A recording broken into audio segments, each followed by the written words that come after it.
representative vote.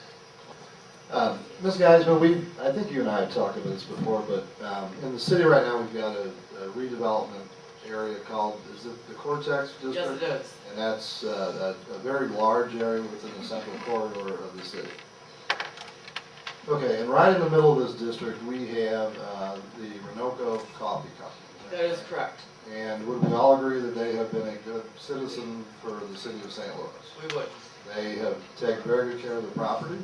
I represented one of their workers in a dissolution action, and because of that, I know what his salary for driving a coffee delivery truck is, and they pay their employees pretty well, actually. So, what do we do to protect the Renoco Coffee companies of the world?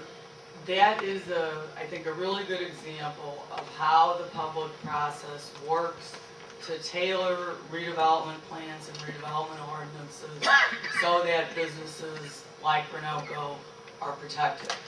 As we went through the process of establishing a redevelopment area and a redevelopment agreement for the Cortex area, the Renoco property and several properties alongside of it were exempted from the eminent domain provisions of those ordinances exactly for the reasons that you described. So when the process is conducted in public and when there is good public debate about what should happen to an area, things can be tailored and legislation tweaked to make sure that we're not throwing the baby out with the bathwater in either direction.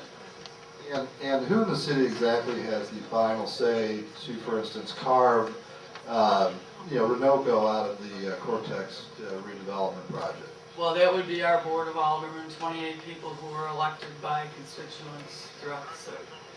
And do you think that they have, by and large, acted responsibly with these various redevelopment projects in the city? I very much do.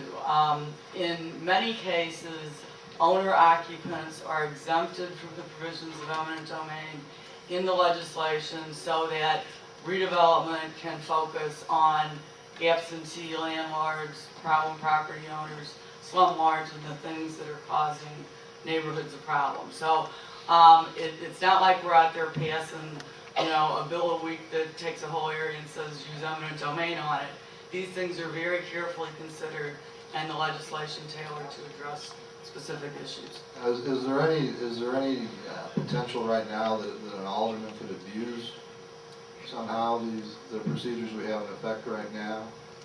Well, as others have said, I think that there are some things that do need to be done, and I think they're getting done in this bill. For example, I think it's very appropriate that an appraisal by a licensed appraiser be required, and that should be the basis for the minimum offer.